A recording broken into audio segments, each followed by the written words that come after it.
अब ये सारी स्मॉल इंटेस्टाइन है, इसको कैसे, इसके एक एंड ये है, एक एंड इसका ये है स्मॉल इंटेस्टाइन का, ठीक है। इन दोनों में से इलियम पार्ट कौन सा है और जुजिनल पार्ट कौन सा है? इसकी वाल थिक है, थिन है, सॉरी ल्यूमेन को नहीं देखो, वाल को देखो, इसकी वाल थिन है और इसके अंदर वो नहीं है। इधर से हमने थोड़ा सा कट किया था, दोबारा कर लेते हैं। ये कटा हुआ है, इसकी वाल देखो कितनी थिन है, पतली सी बिल्कुल, ये कोई रुगे नहीं है, कोई वो फोल्ड्स नहीं है। इसकी वाल में देखो कितने फोल्ड्स हैं। ये जुजिनम होगी, thick walled, thin walled ileum होगी। अब जो है ना इंटेस्टाइन्स लगी कैसे होती है, पोस्टीरियर एब्डोमिनल वाल पे इसकी मेजेंट्री, ये जो है ना ये इसका कनेक्शन है पोस्टीरियर एब्डोमिनल वाल से, तो इसकी ये मेजेंट्री ऐसे है। तो ये डुडिनम के आगे जुजिनम लगाते हैं और इधर इलियम, ये डुडिनम का पार्ट है, ये डुडिनम का पार्ट है। डुडिनम के आगे जुजिनम ने आना था, मैंने यहाँ कहा था कि ये डुडिनो जुजिनल फ्लैक्चर है, ये ऐसे पैंक्रियास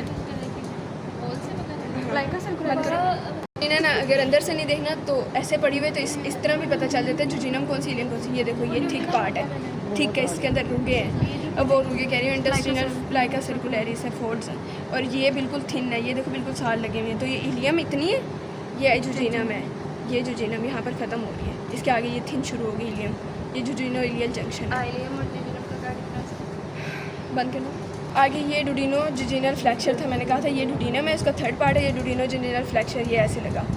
उसके बाद ये जो सारी मेसेंट्री है ना, ये पोस्टीरियर एब्डोमिनल वाल से ऐसे लगी होती है, ऐसे। कुछ इसका पार्ट हमने यहाँ पेनक्रियास के ऊपर भी बनाया था कि ये डुडिनम नीचे बिल्कुल होता है, बिल्कुल नीचे, बल्कि इधर तो एक फोल्ड भी होता है ना पेरिटोनियल का, पैराडुडिनल फोल्ड्स, वो इसके ऊपर आते हैं। डुडिनम बिल्कुल पीछे लगी है, इसके ऊपर पेनक्रियास, ये था स्टमक के पीछे जाती है टेल स्प्लीन की तरफ, ये स्प्लीन, ये पेनक्रियास की टेल, ये स्प्लीन, ये स्टमक का पार्ट, यहाँ पर ये इंफीरियर मेसेंट्री यहाँ से कट की हुई है, ये मेसेंट्री कह रही है, ये सारी जो इंटेस्टाइन्स की मेसेंट्री है ना यहाँ से कट की हुई। इसके अंदर हमने ये देखा, ये स्प्लीनिक आर्टरी थी, सुपीरियर मेसेंट्रिक आर्टरी थी और ये सुपीरियर मेसेंट्रिक वेन थी। इसका ल्यूमेन मुझे हर दफ़ा खोलना पड़ता है तो साफ पता चल जाता है ये सुपीरियर मेसेंट्रिक वेन है, ये आर्टरी है। तो ये इसके अंदर जा रही है, इस साइड पे जो ब्रांचेस होंगी वो जुजिनो इलियल ब्रांचेस होगी सारी, बल्कि सारी इधर जुजिनो इलियल है, कोलिक तो कोई भी नहीं है, वो तो उसके कोलोन के मिज़ो कोलोन में जाएगी, वो मिज़ो कोलोन में चली जाएगी।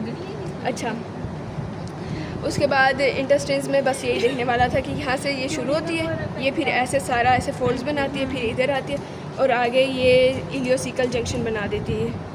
यहाँ पर इलियोसिकल जंक्शन, यहाँ से आगे सिकम शुरू होती है, वो सिकम ऐसे आती है, फिर इधर कोलिक इंप्रेशन बनाती है लीवर पे, फिर इधर से ट्रांसवर्स कोलोन इसके ऊपर स्टमक के ऊपर से गुजरती है, ग्रेटर मोमेंटम देती है, फिर इधर आके स्प्लीन के इधर कोलिक इंप्रेशन देती है, स्प्लीनिक फ्लैक्चर, फिर इधर जाके सिग्मॉइड बना देती है।